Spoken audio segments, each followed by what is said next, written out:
আসসালামু আলাইকুম। আশা করি সবাই ভালো আছেন।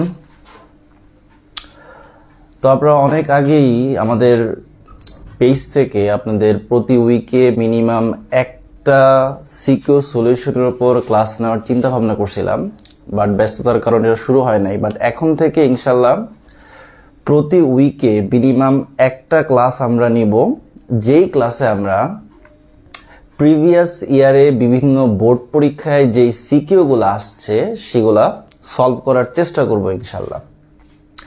তো আজকে আমাদের প্রথম ক্লাসে আমরা সেকেন্ড পেপারের যে ফার্স্ট চ্যাপ্টার পরিবেশ রসায়ন সেটার একটা সিকিউ নিয়ে আমরা আলোচনা করব, এবং আমরা এই সিকিউটা এমনভাবে সলভ করার চেষ্টা করব যেন এই সিকিউ এবং এই টাইপের আশেপাশে যত সিকিউ আছে আপনি যেন এই একটা সিকিউর সলিউশন দেখে এই টাইপের বা এর আশেপাশের যত সিকিউ আছে সেগুলো ইনশাল্লাহ আনসার করতে পারবেন। মাথায় রাখবেন, বোর্ড পরীক্ষায় ভালো করতে হলে বিগত বছরের বোর্ড কোশ্চেন সলভ করার কোনো বিকল্প নাই। কারণ বোর্ড পরীক্ষার একটা বেসিক প্যাটার্ন আছে যে বিগত বছরগুলোতে যেই টাইপের কোশ্চেন আসছিল সেগুলাই কিন্তু ঘুরে ফিরে সামনে আসবে।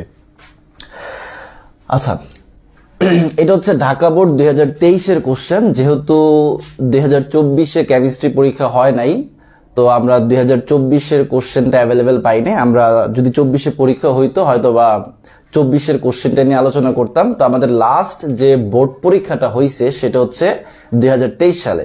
তো 2023-এ ঢাকা বোর্ডে এই চ্যাপ্টার থেকে 2 সেট সিকিউ আসে। আমরা যদি বলে রাখি যে এই পরিবেশ রসায়ন এই চ্যাপ্টারটা থেকে যে কোনো বোর্ডে, শুধু ঢাকা বোর্ড না, প্রায় সকল বোর্ডেই আপনার মিনিমাম 2টা সিকিউ থাকে। তার মানে এই যে পরিবেশ রসায়ন চ্যাপ্টারটা আপনি যদি ভালো করে পড়েন তাহলে এই চ্যাপ্টার থেকে আপনি 2টা সিকিউ খুব ইজিলি আনসার করতে পারবেন। আর এই চ্যাপ্টারে আপনার 8 থেকে 9টা টাইপের ম্যাথ আছে, ওই ম্যাথগুলাই ঘুরে ফিরে আপনার পরীক্ষায় আসে। তো যেই 2 সেট সিকিউ নর্মালি দেয়, ওই 2 সেটের মধ্যে এক সেটের গ ঘতে আপনার দুটোটাই ম্যাথ থাকে, আর আরেক সেটে নর্মালি গতে ম্যাথ দিলেও ঘতে মাঝে মধ্যে থিওরিটিক্যাল একটা কোশ্চেন দেয়। তো আমরা ঢাকা বোর্ডের যেই কোশ্চেনটা আজকে সিলেক্ট করছি সেটার গতে আপনার ম্যাথ আছে আর ঘতে একটু থিওরিটিক্যাল কোশ্চেন আছে। তো আসুন আমরা একটু সিকিউটা দেখার চেষ্টা করি। আচ্ছা, এখানে আপনার উদ্দীপকে 2টা বিক্রিয়া দেওয়া আছে এবং একটা চিত্র দেওয়া আছে। আচ্ছা, গতে বলছে উদ্দীপকের গ্যাসদ্বয় পরস্পর কত দূরত্বে মিলিত হবে।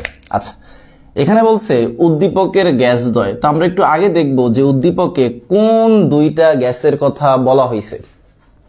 আচ্ছা, এখানে একটা মজার জিনিস খেয়াল করেন, দেখেন এই সিকিউটা কিন্তু আপনার পরিবেশ রসায়নের, বাট এই যে 2 নম্বর বিক্রিয়াটা, এই বিক্রিয়াটা কিন্তু আপনার জৈব রসায়নের। এই বিক্রিয়াটা মূলত অ্যালকোহল শনাক্তকরণ করার বিক্রিয়া। আমরা অ্যালকোহলের সাথে যখন ফসফরাস পেন্টাক্লোরাইডের বিক্রিয়া করাই তখন আমরা জানি যে হাইড্রোক্লোরিক অ্যাসিড উৎপন্ন হয়, হাইড্রোক্লোরিক অ্যাসিডের গ্যাস উৎপন্ন হয়। ওই গ্যাসের মধ্যে আমরা অ্যামোনিয়া সিক্ত NH3 সিক্ত কাঁচনলকে যখন ধরি তখন NH4Cl অ্যামোনিয়াম ক্লোরাইডের সাদা ঘন দোয়ার সৃষ্টি হলে আমরা শিওর হই যে আমাদের জৈব দ্রাবকটা বা যে স্যাম্পলটা আমাদেরকে প্রদান করা হয়েছে এটা একটা অ্যালকোহল। তাহলে খেয়াল করেন, আপনি এই ম্যাথটা হয়তো বা পারেন, বাট এই বিক্রিয়াটা যদি আপনি কমপ্লিট করতে না পারেন, আপনি যদি না জানেন যে এই বি গ্যাসটা হচ্ছে হাইড্রোক্লোরিক অ্যাসিড, তাহলে হয়তো বা এই ম্যাথটা পারা সত্ত্বেও আপনি আনসার করতে পারবেন না। তাহলে মাথায় রাখবেন, এক্ষেত্রে আপনার সিকিউ আসার ক্ষেত্রে অনেক ক্ষেত্রে এমন করে যে 2টা চ্যাপ্টার কম্বাইন করে কোশ্চেন করে। এখানে দেখেন কোশ্চেনগুলো দিছে পরিবেশ রসায়ন থেকে, বাট এই যে আপনার বিক্রিয়াটা দিয়ে দিছে এটা কিন্তু অ্যালকোহল শনাক্তকরণ করার যে বিক্রিয়াটা, অর্থাৎ জৈব রসায়ন থেকে নেওয়া হয়েছে। আচ্ছা, তাহলে এই যে আপনার 2 নং বিক্রিয়া, এই যে বি গ্যাসটা আমরা উদ্দীপকে লিখতেছি, এই বি গ্যাসটা মূলত হাইড্রোক্লোরিক অ্যাসিড HCl। তাহলে এখানে বলছে উদ্দীপকের গ্যাসদ্বয় পরস্পর কত দূরত্বে মিলিত হবে। তাহলে এই যে আমরা যদি গয়ের আনসারটা দেখি, তাহলে গয়ের আনসারের শুরুতে আপনি উদ্দীপকের এই 2টা বিক্রিয়া কমপ্লিট করবেন। তাহলে এখানে এই বি গ্যাসটা হচ্ছে আপনার HCl আর এই গ্যাসটা হচ্ছে অ্যামোনিয়া। কিভাবে? আমরা জানি যে অ্যামোনিয়াম ক্লোরাইড এবং ক্যালসিয়াম অক্সাইড বিক্রিয়া করার কারণে এখানে ক্যালসিয়াম ক্লোরাইড পানি অর্থাৎ লবণ পানি এবং অ্যামোনিয়া গ্যাস উৎপন্ন হবে। তাহলে এ গ্যাসটা হচ্ছে NH3 গ্যাস।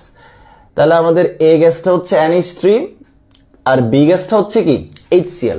তাহলে আমরা শুরুতেই উদ্দীপকের বিক্রিয়া 2টা লিখবো, কমপ্লিট করব। কমপ্লিট করার পরে আমরা কমেন্ট করব যে উদ্দীপকের এ গ্যাসটি হলো NH3 বা অ্যামোনিয়া গ্যাস এবং বি গ্যাসটি হলো HCl বা হাইড্রোক্লোরিক বা হাইড্রোজেন ক্লোরাইড গ্যাস। এখন উদ্দীপকের গ্যাসদ্বয় পরস্পর কত দূরত্বে মিলিত হবে? আচ্ছা দেখেন, একটা কথা মাথায় রাখবেন, যদি আপনার পরিবেশ রসায়ন থেকে কোশ্চেন আসে আর আপনাকে ব্যাপন হার কোনটার বেশি বা কোনটার কম এই টাইপের কোশ্চেন করে, অথবা গ্যাসদ্বয় কত দূরত্বে মিলিত হবে এই টাইপের কোশ্চেন করে, মাথায় রাখবেন যদি আপনার কোশ্চেনে ধরেন কোশ্চেন যদি এভাবে বলতো যে উদ্দীপকের গ্যাসদ্বয়ের মধ্যে কোনটির ব্যাপন হার বেশি বা কোনটির ব্যাপন হার কম, অর্থাৎ ব্যাপন হার রিলেটেড যদি কোশ্চেন করে যে কোনটির ব্যাপন হার বেশি বা কোনটির ব্যাপন হার কম, এই টাইপের কোশ্চেন কিন্তু আপনার উচ্চতর দক্ষতায় আসছে। আচ্ছা তাহলে দেখেন কোনটির ব্যাপন হার বেশি বা কোনটির ব্যাপন হার কম বা গ্যাসদ্বয় কত দূরত্বে মিলিত হবে, এই টাইপের কোশ্চেন যদি আপনার বলা হয়, এই দুই ক্ষেত্রে আপনি উদ্দীপকের গ্যাসদ্বয়ের আণবিক ভর নির্ণয় করবেন। মাথায় রাখবেন যখনই আপনাকে ব্যাপন হার সম্পর্কে বলবে অথবা দূরত্ব সম্পর্কে বলবে যে কোনটার ব্যাপন হার বেশি কোনটার ব্যাপন হার কম এই টাইপের কোশ্চেন করলে, অথবা কত দূরত্বে মিলিত হবে এই টাইপের কোশ্চেন করলে, আপনি আণবিক ভর নির্ণয় করবেন উদ্দীপকে যেই দুইটা গ্যাসের কথা বলা হয়েছে। এখন উদ্দীপক আবার দুই ধরনের থাকতে পারে। যদি আপনার উদ্দীপকে গ্যাসদ্বয়ের নাম মেনশন করে, যেমন দেখেন আমাদের এই উদ্দীপকে দুইটা গ্যাসের নাম কিন্তু আমাদেরকে বিক্রিয়ার মাধ্যমে মেনশন করে দিছে। আমরা বুঝতে পারতেছি আমাদের প্রথম গ্যাসটা এই গ্যাসটা হচ্ছে NH3 এবং বি গ্যাসটা হচ্ছে HCl। তাহলে আমরা এখানে যেহেতু আপনার গ্যাসের নাম বলে দিছে, তাহলে আপনার যেহেতু NH3 তাহলে এর আণবিক ভর হবে 17 আর HCl এর আণবিক ভর হবে আপনার 36.5। তাহলে উদ্দীপকে যদি আপনার গ্যাসের নামটা মেনশন করে দেয়, তার আপনার আণবিক সংকেতটা মেনশন করে দেয়, তাহলে আপনি সরাসরি সেই সংকেত থেকেই কিন্তু আণবিক ভরটা নির্ণয় করতে পারবেন।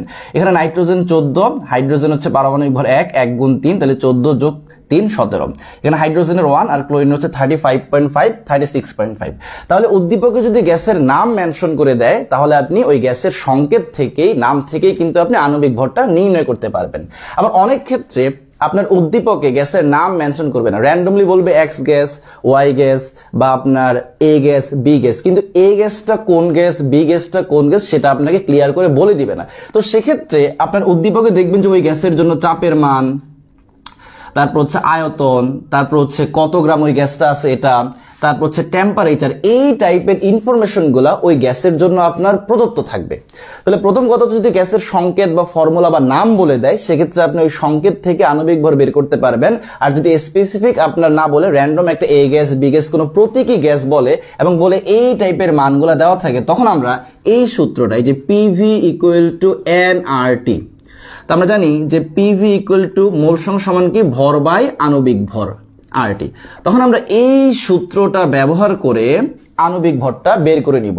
এক্ষেত্রে কোশ্চেনে আপনাকে চাপের মান, আয়তনের মান এবং কত গ্রাম গ্যাসটা আছে ওইটা এবং টেম্পারেচার দেওয়া থাকবে। আর আর এর মান তো হচ্ছে ধ্রুব, আমরা 3টে এককে আর এর মান জানি, এসএ এককে, সিজিএস এককে, লিটার, এটিএম এককে। তো আমরা এই ফর্মুলাতে আর এর মানগুলা লিটার, আর এর মানটা লিটার, এটিএম এককে বসাবো, অর্থাৎ 0.0821 লিটার এটিএম পার মোল পার কেলভিন। তো আর এর মানটা যেহেতু আমরা লিটার এটিএম এককে বসাবো, আমরা পি এর মানটা এটিএম এ, আয়তনের মানটা অবশ্যই কি লিটারে বসাবো।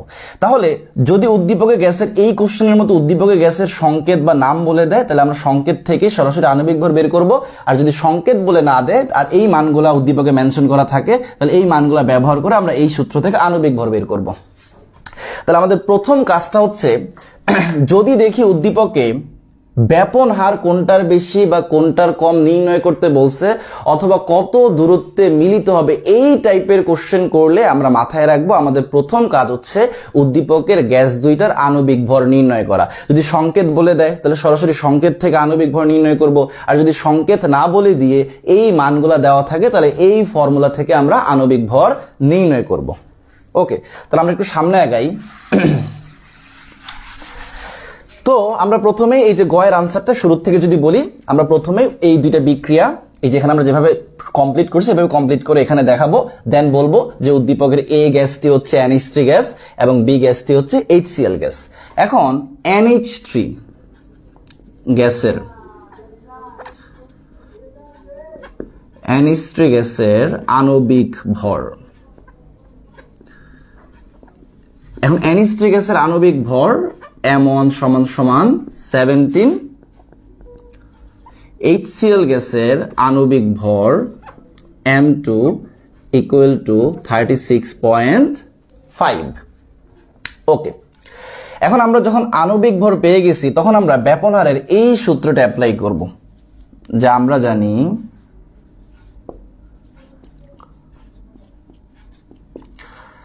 R1 by R2 equal to root over M2 by M1।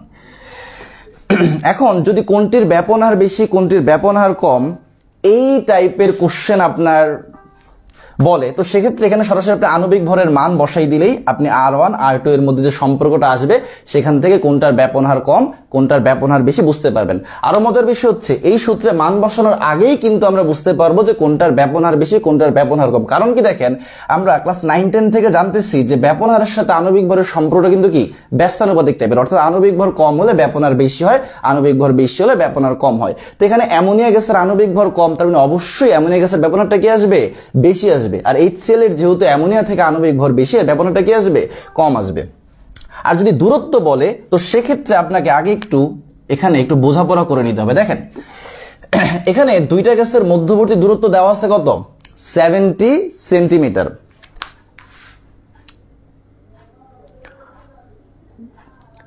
আচ্ছা দেখেন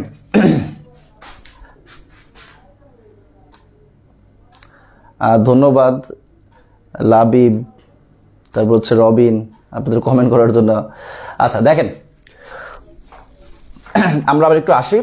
দেখেন এখন এখানে বলছে দুইটা গ্যাসের মধ্যবর্তী দূরত্ব হচ্ছে আপনার 70 সেন্টিমিটার। এখন এদিক থেকে আপনার HCl আসতেছে, এদিক থেকে NH3 যাইতেছে, তাহলে অবশ্যই এরা দুইজন একটা সময় কি হবে, মিলিত হবে। এখন এই কত দূরত্বে মিলিত হবে সেটাই আমাদেরকে বের করতে হবে। এখন আমরা ধরে নেই এখানে যদি আমরা একটু চিত্রটাকে একটু সিম্পলিফাই করে আঁকি, ধরেন এই দূরত্বটা হচ্ছে 70 সেন্টিমিটার। আমরা জাস্ট ধরে নিলাম এরা আপনার, যেহেতু আপনার এই গ্যাসের আণবিক ভর কমের ব্যাপনহার বেশি, এটা দ্রুত ব্যাপিত হবে, এটা বেশি দ্রুত হতে পারবে। ধরেন এই বিন্দুতে, জাস্ট ফর এক্সাম্পল ধরেন এই বিন্দুতে আপনার গ্যাস দুইটা মিলিত হয়েছে, এটা হচ্ছে আপনার NH3 গ্যাস মানে A গ্যাস, এটা হচ্ছে HCl গ্যাস। এখন এদের মধ্যবর্তী ডিস্টেন্সটা হচ্ছে কত, 70 সেন্টিমিটার, 70 সেন্টিমিটার। এখন আমরা ধরলাম যে NH3 গ্যাস হতে 1 সেন্টিমিটার দূরত্বে এই গ্যাস দ্বয় মিলিত হয়েছে এবং এখানে পৌঁছাইতে অ্যামোনিয়া গ্যাসের সময় লাগছে ধরেন T সময়। এখন মজার বিষয় হচ্ছে গ্যাস দুইটা এই বিন্দুতে মিলিত হয়েছে, তাহলে অ্যামোনিয়া গ্যাসটা এই বিন্দুতে মিলিত হয়েছে, সে এখান থেকে দূরত্ব হচ্ছে 1 সেন্টিমিটার, সময় লাগছে কত, T। তাহলে এই সেম, তাহলে এই দূরত্বটা কত হবে বলেন তো, 70 মাইনাস x না? তাহলে দেখেন টোটাল দূরত্ব হচ্ছে আপনার 70 সেন্টিমিটার। তাহলে এই বিন্দুতে আমরা ধরে নিলাম যে এই বিন্দুতে গ্যাস দুইটা মিলিত হয়েছে, তাহলে A গ্যাস হতে বা অ্যামোনিয়া গ্যাস হতে এই বিন্দুর দূরত্ব হচ্ছে, এই মিলন স্থানের দূরত্ব হচ্ছে 1 সেন্টিমিটার। তাহলে HCl হতে এই মিলন স্থানের দূরত্ব কত হবে, 70 মাইনাস 1 সেন্টিমিটার। তার মানে হচ্ছে যদি অ্যামোনিয়া গ্যাস হতে 1 সেন্টিমিটার দূরত্বে গ্যাস দ্বয় মিলিত হয়, তাহলে HCl গ্যাস হতে 70 মাইনাস 1 সেন্টিমিটার দূরত্বে কি হবে, গ্যাস দ্বয় মিলিত হবে। এখন এই বিন্দুতে পৌঁছাইতে কিন্তু দুই গ্যাসেরই সমান সময় লাগছে, হয়তোবা তারা দূরত্ব কম বেশি অতিক্রম করছে, কিন্তু এই বিন্দুতে যখন NH3 আইসা পৌঁছাইছে T সময়ে, তার মানে এই পাশ থেকে HCl এই বিন্দুতে আইসা পৌঁছাইছে কি সময়ে, T সময়ে। অর্থাৎ T সময়ে NH3 গ্যাসটা 1 সেন্টিমিটার দূরত্ব অতিক্রম করছে এবং T সময়ে HCl গ্যাসটা 70 মাইনাস 1 সেন্টিমিটার দূরত্ব অতিক্রম করে এই মিলন স্থলে আইসা মিলিত হয়েছে। তাহলে এদের ব্যাপন হারের ক্ষেত্রে দেখেন, আমরা এখানে যদি বাংলা কথাটা একটু বলি, আপনি লিখবেন যে ধরি T সময়ে NH3 গ্যাস 1 সেন্টিমিটার দূরত্বে HCl গ্যাসের সাথে মিলিত হয় এবং T সময়ে HCl গ্যাস 70 মাইনাস 1 সেন্টিমিটার দূরত্বে আপনার NH3 গ্যাসের সাথে মিলিত হয়। তাহলে দেখেন তো এই NH3 গ্যাসের যে ব্যাপন হারটা, এই R1 এর জায়গায় আমরা লিখতে পারি না x/t। এটাকে মানে এখানে ব্যাপন হারটাকে আপনি অনেকটা বেগের সাথে কম্পেয়ার করেন।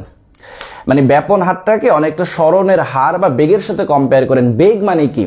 দূরত্ব বাই সময়। এখানে আমরা ব্যাপন হারটাকেও সেভাবে চিন্তা করতেছি যে দূরত্ব বাই সময়। তাহলে NH3 গ্যাসের ব্যাপন হার R1 এর জায়গায় আমরা লিখলাম দূরত্ব বাই সময়। দূরত্ব কত? 1 সেন্টিমিটার, সময় লাগছে কত? T।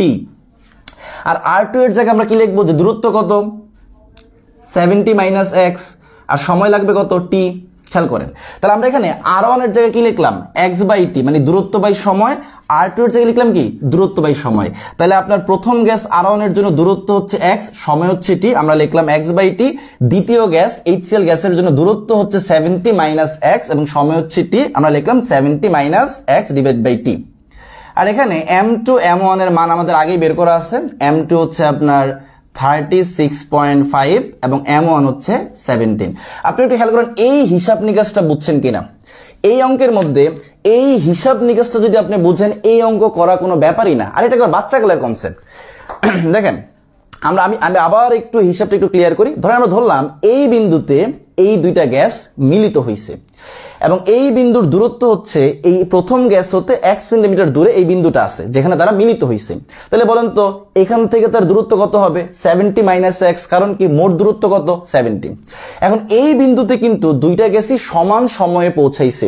এই গ্যাসটাও এই বিন্দুতে t সময়ে পৌঁছাইছে, এই গ্যাসটাও এই বিন্দুতে t সময়ে পৌঁছাইছে। তাহলে আমরা R1 এর ক্ষেত্রে অনেকটা বেগের মতো করে লিখবো দূরত্ব বাই সময়। তাহলে আমরা R1 এর জায়গায় লিখলাম x বাই t, R2 এর জায়গায় লিখলাম 70 minus x by t।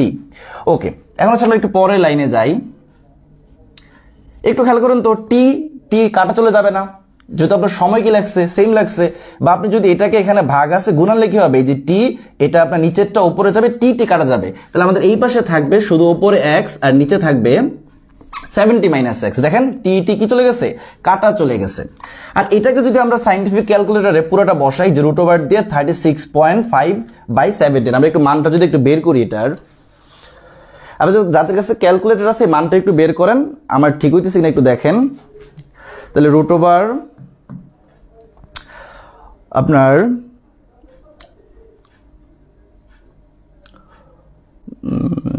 Root over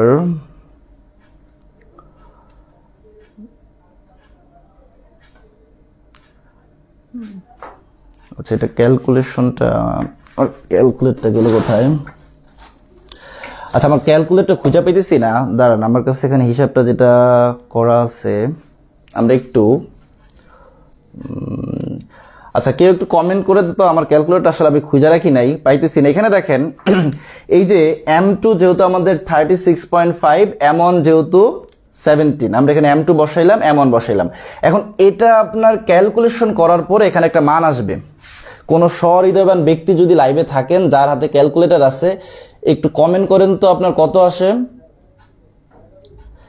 আচ্ছা, একজন, আপনি কি যে রবিনকে আনসার বলছেন? আচ্ছা দেখেন, আচ্ছা আরেকজন বলতেছে দিহুতে ক্যালকুলেটর দেয় না। দেখেন আমরা এই ম্যাথ তো বোর্ডের জন্য করাইতেছি, বোর্ডে আপনি ক্যালকুলেটর করতে পারবেন। আচ্ছা, এখানে একজন বলছে, রবিন বলতেছেন 69.69, এটা কি ঠিক বলতেছেন নাকি আন্দাজি বলতেছেন? দেখেন এখানে আরো ছোট মান আসবে, মানে একটা দশমিকের মান আসবে। দাঁড়ান আমি একটু মোবাইলে করি। আচ্ছা দেখেন, আমরা এখানে ছিলাম, তাহলে আমি পুরো ক্যালকুলেশনটা একবার করে ফেলছি মোবাইলে, কারণ একবার ক্যালকুলেশন করতে গিয়ে লাইভটা আমি মানে মোবাইলে আপনার অ্যাপস সুইচ করতে গিয়ে দেখে অটোমেটিক্যালি আপনার লাইভ বন্ধ হয়ে গেছে। তো আসলে আমরা আবার একটু শুরু করি। তো আমি পুরো ক্যালকুলেশনটা করে ফেলছি একবারে, কারণ বারবার লাইভটা মানে শেষ করা যাবে না। ওকে, তাহলে আমাদের এখানে এই যে দেখেন, আমরা জাস্ট ক্যালকুলেটরে রুট ওভার 36.5 ডিভাইডেড বাই 17 যদি করি, আমি এটা চাইলে আপনাদের এখান থেকে বলে দিতে পারতাম, কারণ এখানে এক্স এর মানটা যেটা বের হবে সেটা হচ্ছে আনসার। এক্স এর মানটা যেটা বের হবে, দেখেন আমি জাস্ট এতটুকু যে করাই দিছি, এরপরে এখানে একটা মান আসবে, আমরা জাস্ট এই জিনিসটাকে সলিউশন করলেই কিন্তু আপনার এক্স এর মানটা চলে আসবে, আর এক্স এর মানটা হচ্ছে কি আনসার। বাট আপনার জিনিসটা যদি আরেকটু ভিজিবল হয়, এই জন্য আমি পুরো ক্যালকুলেশনটা মোবাইলে ক্যালকুলেটর ইউজ করে করলাম, করে একটু লেখা দিই। তাহলে এখানে আমরা রুট ওভার 36.5 ডিভাইডেড বাই 17 করলে আসে কত? 1.47। আশা করি নেক্সট কোনো ম্যাথের ক্লাসে আসলে বোর্ড কোশ্চেন করাইতে গেলে আমরা ইনশাআল্লাহ ক্যালকুলেটর নিয়ে রাখবো সাথে। এখন এটা আছে, বাট এটা খুঁজতে হবে, এই জন্য আমরা মোবাইল দিয়ে করতে গিয়ে আমাদের লাইভটা, এর আগের লাইভটা বন্ধ হয়ে গেছে।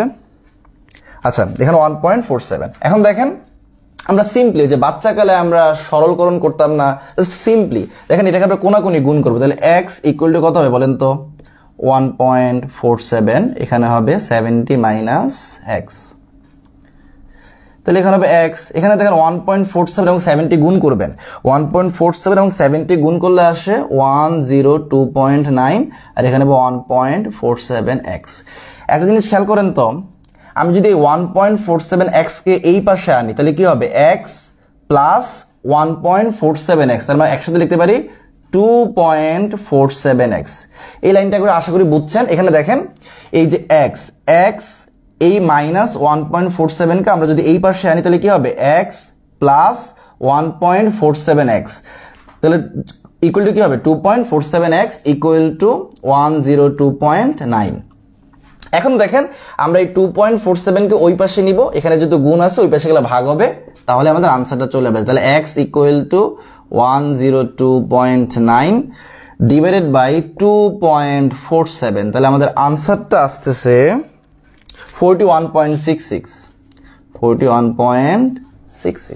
খেয়াল করেন সেন্টিমিটার, যেহেতু আমাদের এখানে দৈর্ঘ্যটার একক সেন্টিমিটার বা দূরত্বের একক সেন্টিমিটারে দেওয়া আছে, তার মানে এই যে আমাদের প্রথম গ্যাস হতে অর্থাৎ অ্যামোনিয়া গ্যাস হতে আপনার 41.66 সেন্টিমিটার দূরত্বে গ্যাস দ্বয় মিলিত হবে।